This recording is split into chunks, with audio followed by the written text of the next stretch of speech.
I think that we're on, right? Okay, good morning.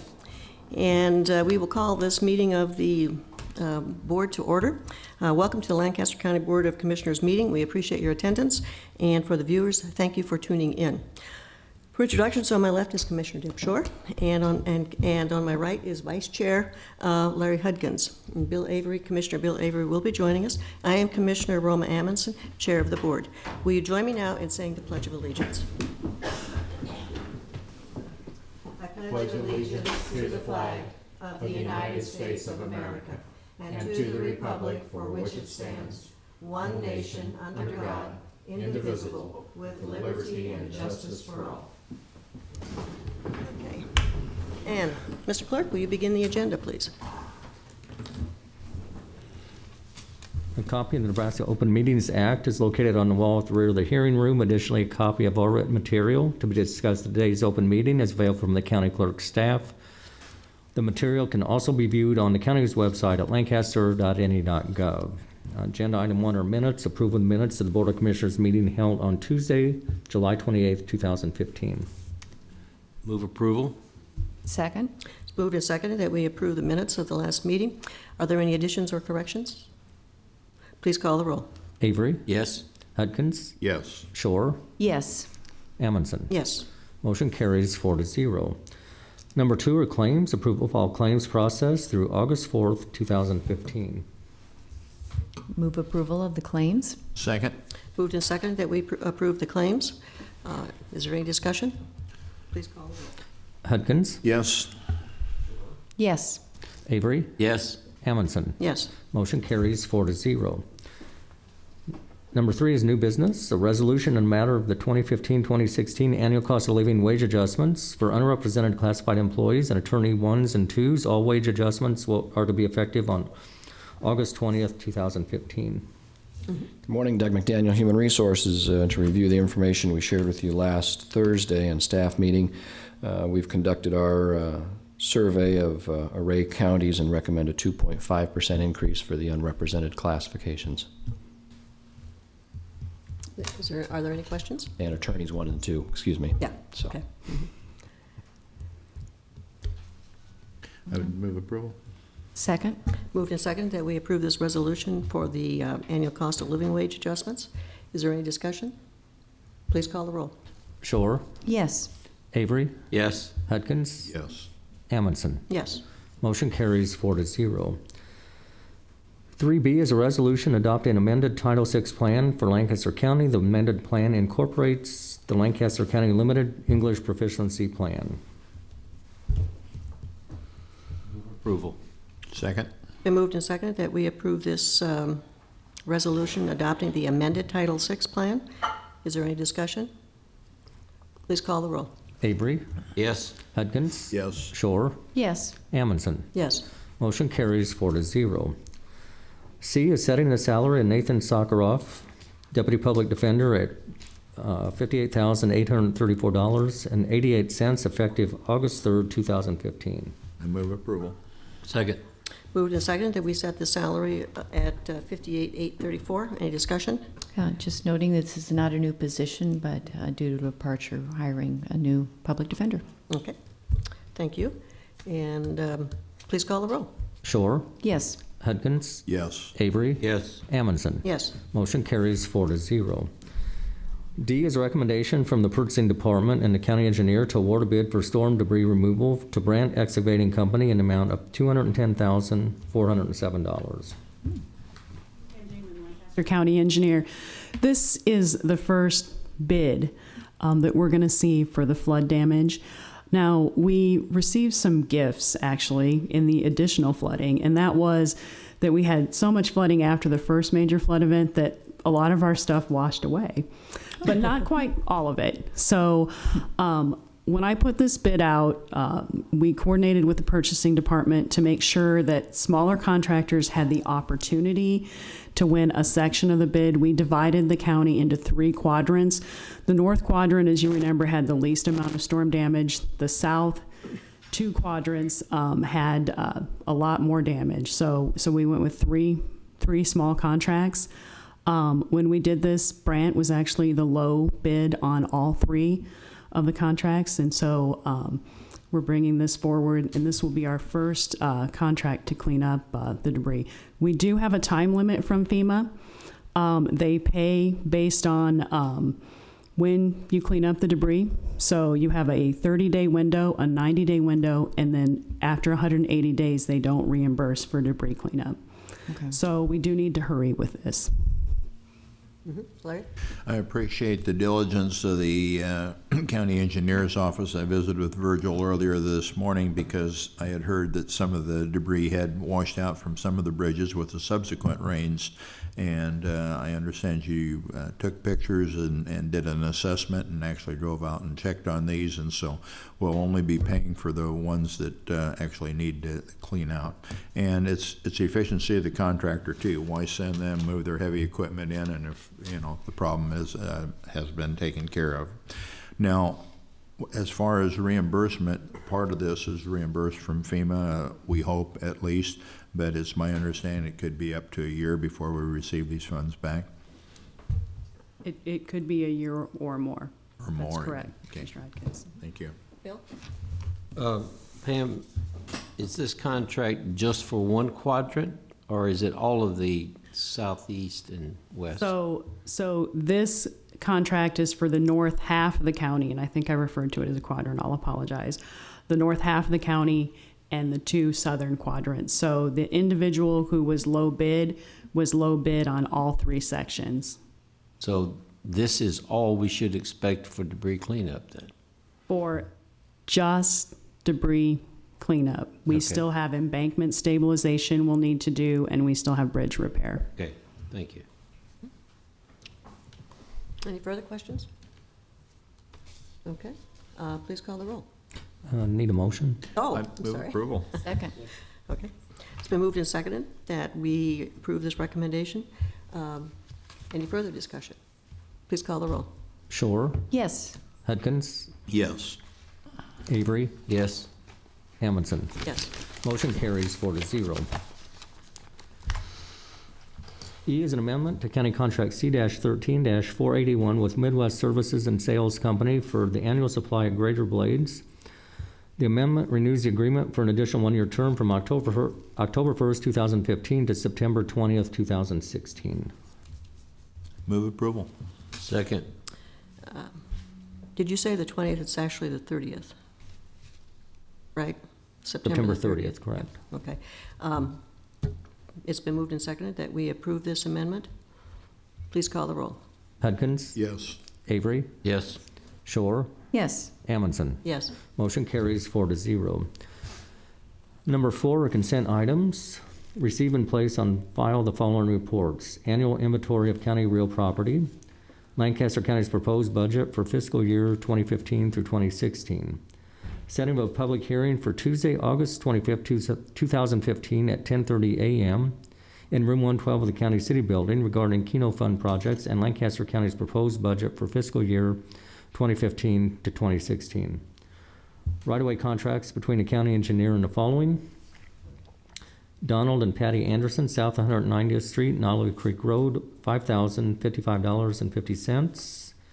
Maynard Allen and Barbara Ann Cochran, South 176th Street and Roca Road, $751. Great. Move approval of consent items? Second, with comment. I know we don't discuss consent items, but that annual inventory of county real property, a number of years ago, we got an intern in and actually put those out on a graph and a map so we could see what we have. There's an awful lot there, and I think we've had several people, sometimes there's a night of bond or something that hasn't been released. I think we need to go through that and maybe get an intern or something to actually see if some of that is surplus and could be sold. We were able to, so I'll be bringing that up on a Thursday staff meeting. Okay. And we did have a Okay. request for a public comment. Well, we've got to vote on this yet. Oh, okay. It's been moved and seconded that we approve the consent items. Please call the roll. Avery, yes, Shore, Yes. Hudkins, Yes. Amundson. Yes. Motion carries 4-0. Number 5 is. Oh, excuse me. You wanted to make a comment on A? yes. Okay, Oh. please. Gary Aldridge, Lincoln, Nebraska. Baseball is finished. Union Bank did okay, but they didn't win it all. Moving on to soccer. The proposed budget for fiscal year 2015-2016 is currently 73 pages. On the page, quote, Lancaster County Summary of Expenditure Requirements, there is a column for FY14, FY15, and FY16. 2 years ago, last year, and this fiscal year, perhaps to show a trend. For both FY14 and FY15, there is a column, quote, actual obligations. I take that at face value. What was actually spent in each FY. From FY14 to FY15, memorandum total expenditures decrease 23K. Not much, but a LIBA direction. For FY15, the just ended fiscal year, this board adopted, as amended, a budget of $165 million. A person of reasonable intelligence would then expect the county collected in FY15 $165 million for operations. The board asked for and perhaps received $165 million. The board actual obligations in FY15 were $142 million. 165 v. 142. 23 million gone missing.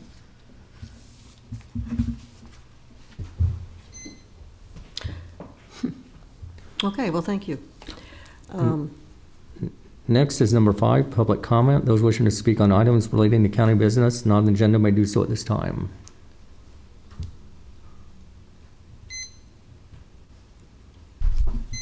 I don't think I need to sign again, do I? Gary Aldridge, Lincoln, Nebraska. I seek clarity. This is less about a specific agenda item and more about procedures and protocols. But first, on Monday, I talked by telephone with Gwen Thorpe. At the end of that conversation, she said, as I remember, see you tomorrow, i.e. today.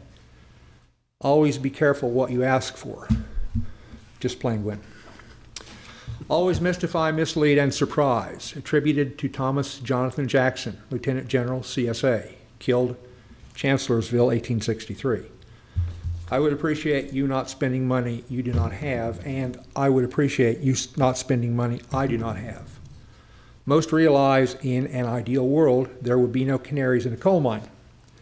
Most realize in an ideal world there would be no need for canaries in a coal mine. This is not an ideal world. For that reason, canaries in a coal mine, a metaphor for there may be sea monsters here, will always be needed.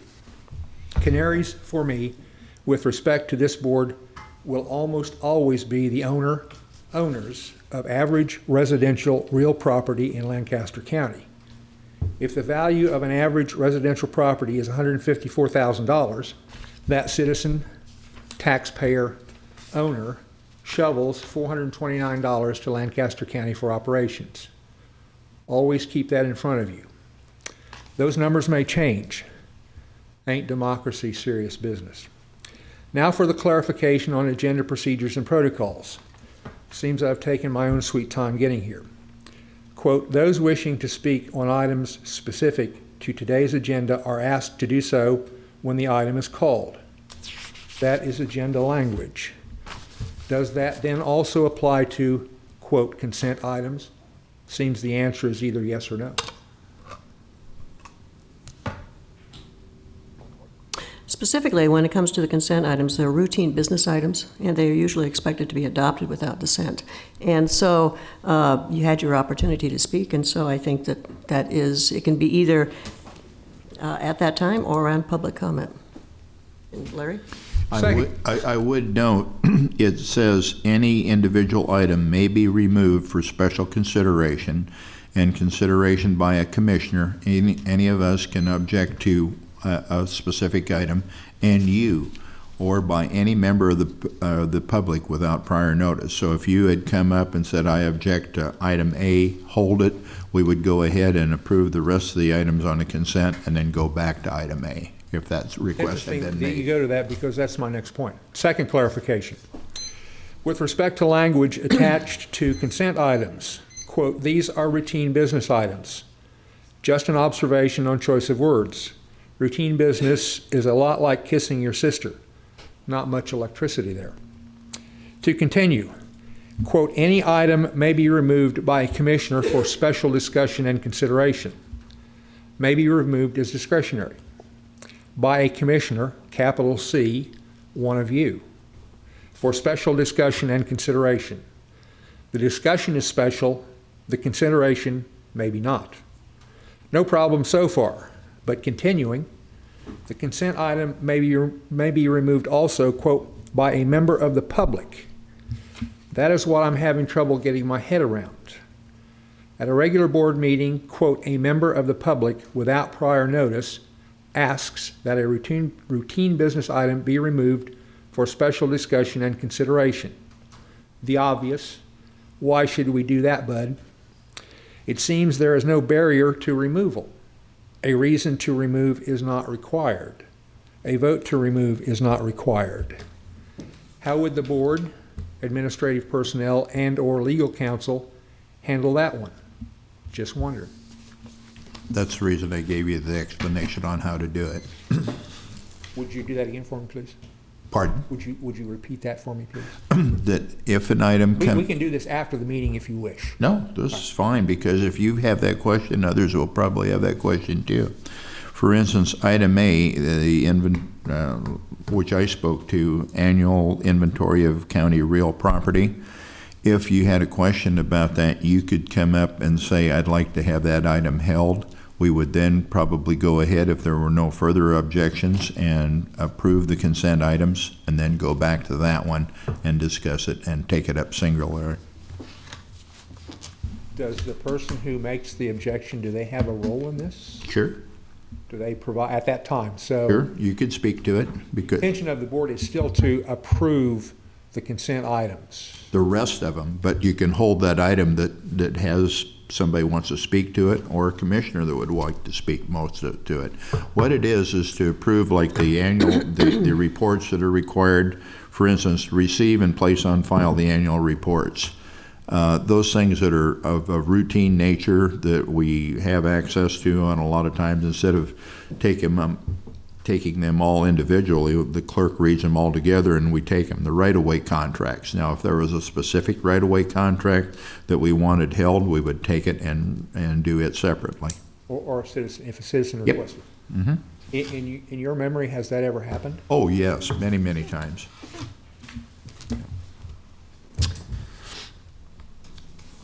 Okay, proceed with number 6. Announcements. The Lancaster County Board of Commissioners will hold a staff meeting on Thursday, August 6, 2015 at 8:30 a.m. in the Bill Luxford Studio at the County City Building. The Lancaster County Board of Equalization will meet on Thursday, August 6, 2015 at 1 p.m. in Room 112 of the County City Building to take final action on all real property valuation protests for 2015. The Lancaster County Board of Commissioners will hold their next regular meeting on Tuesday, August 11, 2015 at 10:30 a.m. in Room 112 of the County City Building with the Board of Equalization immediately following. County Commissioners can be reached at 402-441-7447 or commish@lancaster.ne.gov. The Lancaster County Board of Commissioners meeting is broadcast live. It is rebroadcast on Tuesday and Saturday on 5 City TV, cable channel 5. In addition, the meeting may be viewed on the internet at lancaster.ne.gov under 5 City TV Video on Demand or 5 City TV on YouTube. Move we adjourn. Second. It's moved and seconded that we adjourn. Please call the roll. Hudgens? Yes. Avery? Yes. Shore? Yes. Amundson? Yes. Motion carries 4-0. Okay. Board of Commissioner meeting is now adjourned. Let's move on now to the Board of Equalization. A copy of the Nebraska Open Meetings Act is located on the wall at the rear of the hearing room. Additionally, a copy of all written material to be discussed at today's open meeting is available from the county clerk staff. The material can also be viewed on the county's website at lancaster.ne.gov. Also in attendance this morning is Scott Gaines from the county assessor's office. Agenda item 1 are minutes approval of the minutes of the Board of Equalization meeting held on Tuesday, July 28, 2015. Move approval. Second. It's moved and seconded that we approve the minutes of the last meeting. Are there any additions or corrections? Please call the roll. Avery, Yes. Hudgens, Yes. Shore, Yes. Amundson. Yes. Motion carries 4-0. Number 2 are additions and deductions to the tax assessment rolls. Move approval of the approval. additions. Second? Been moved and seconded that we approve the additions and deductions to the tax assessment rolls. Any discussion? Please call the roll. Hudgens, Yes. Shore, Yes. Avery, Yes. Amundson. Yes. Motion carries 4-0. Number 3 is a public hearing for motor vehicle tax exemption applications. This is for North American Martyrs Church and School and Trinity United Methodist Church. Okay, this is a public hearing. We'll now open the public hearing. Anyone wishing to speak in support of these motor vehicle tax exemption applications? Anyone speaking in opposition? Or in a neutral position? Seeing none, let's proceed. I would move approval of the public hearings of the motor vehicle tax exemptions. Second? It's been moved and seconded that we approve these exemption applications. Any discussion? Please call the roll. Shore, Yes. Avery, Yes. Hudgens. Yes. Amundson. Yes. Motion carries 4-0. Number 4 are property tax exemption applications for Bethlehem Evangelical Mission Covenant Church of Waverly, Goodwill Industries Serving Southeast Nebraska, Inc., St. Monica's Home, St. Teresa Church, Simmons Saltillo Cemetery Association, Southeast Nebraska Campus Life Foundation, Inc., St. Joseph Institute, St. Peter Catholic Church of Lincoln, Union College, and University of Nebraska Foundation. Good morning, Scott Gaines, Deputy Assessor, Register of Deeds. These are applications for exemption on property that was either acquired or converted to exempt use between January 1 and July 1. Our recommendation, with one exception, is for approval of all of these, and the one that we're recommending denial, Southeast Nebraska Campus Life Foundation, Inc. It's a vacant lot that they own that they indicate is being held for a potential building site to allow programming in that part of the city at a future date. But presently, it's a vacant lot with no exempt use that we're aware of. Larry? And I would have another question. Bethlehem Evangelical Covenant Church of rural Waverly, is that an addition for additional cemetery? No, it is. It's two buildings that they're going to use for youth ministry. Okay, yeah, good enough. Just recently, like the end of June, they acquired those buildings. Okay, good enough. Well, I would move approval of the property tax exemption applications for all of those listed with the exception of Southeast Nebraska Campus Life Foundation. That's the one that's a Second. vacant lot. Okay, it's been moved and seconded. Is there someone who would like to speak on this?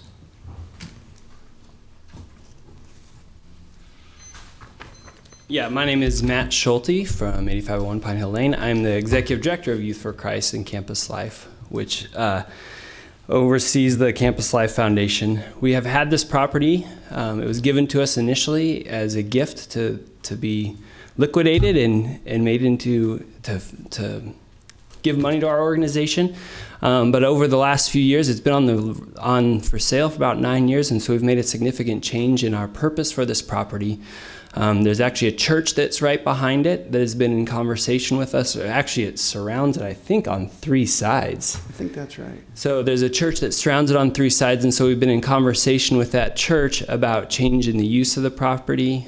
We've also had extreme interest in adding a second location on the north side. Currently, we have our one location on Pine Hill and 64th. And so it has changed our future use of this property, and so that's why we went ahead and applied for the exemption. Yeah. Larry? Is this property under lease to this church for additional parking or anything? No, currently it is not. There is some parking on the property that the church can use. When the church built it out, they had to put some stalls on the property. I think that was for access. That was before I was around, so. Do we have a map?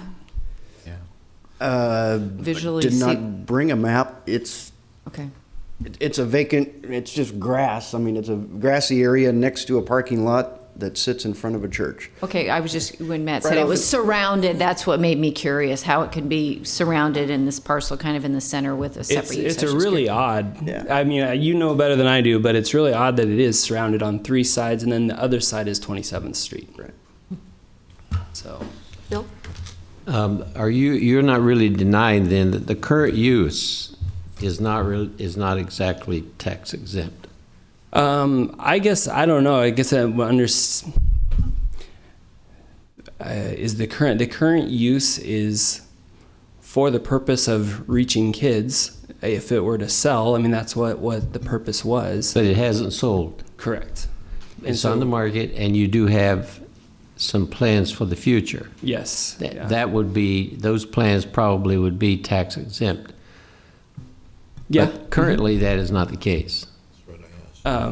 Correct. I guess it would. My question, my response to that would say, well, what exactly makes it not tax exempt right now?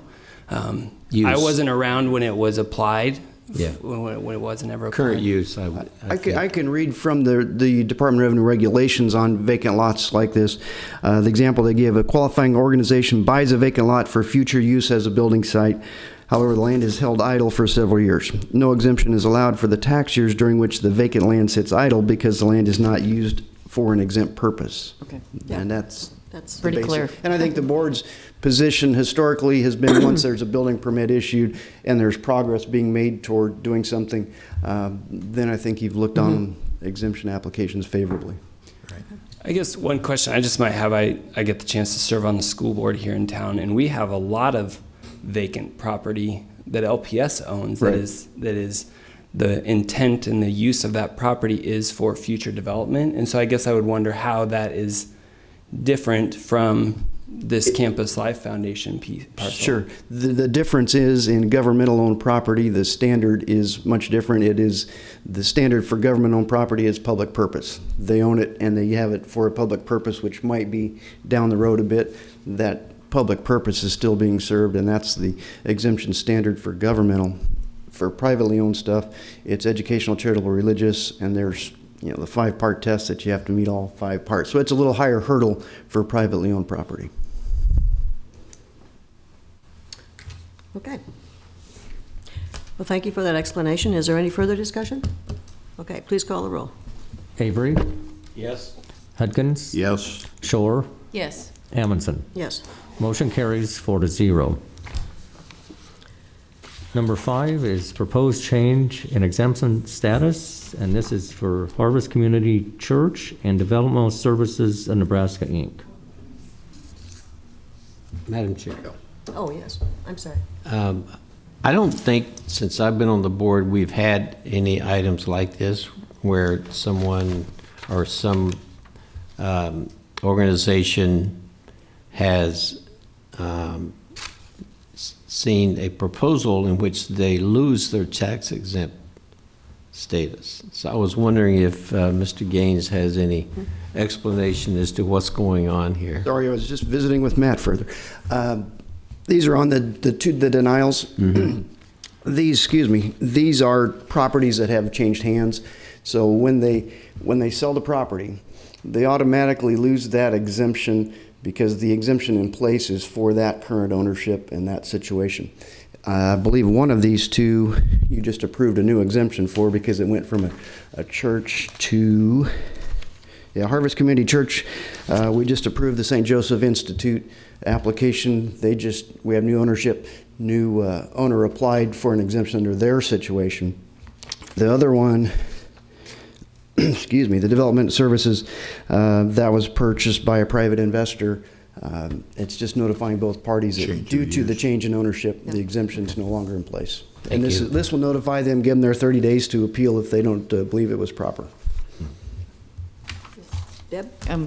Well, I will move approval of the proposed changes in exemption status, but I do have a comment. I second that. And maybe, Bill, what you were asking, and maybe you're more of an expert than I realize, but maybe 15 minutes on a staff meeting, because Scott is really good about explaining the intricate details of the statutes with regards to governmental purpose, religious purpose, the 5 step process. I don't know, or test. I don't know if I Todd think would we find did it one like interesting, but that I think a 4 or 5 years refresher ago. would be good. So, Be happy to. Okay, sure. Well, we're learning as we go then. Okay, it's been moved and seconded that we approve these proposed changes in exemption. Any further discussion? Please call a roll. Shore, yes. Hudgens. Yes. Avery, Yes. Amundson. Yes. Motion carries 4-0. Next is number 6, public comment. Those wishing to speak on items relating to County Board of Equalization business not on agenda may do so at this time. Move we adjourn. Second. Moved and seconded that we adjourn. Please call the roll. Shore, Yes. Hudgens, Yes. Avery, Yes. Amundson. Yes. Motion carries 4-0.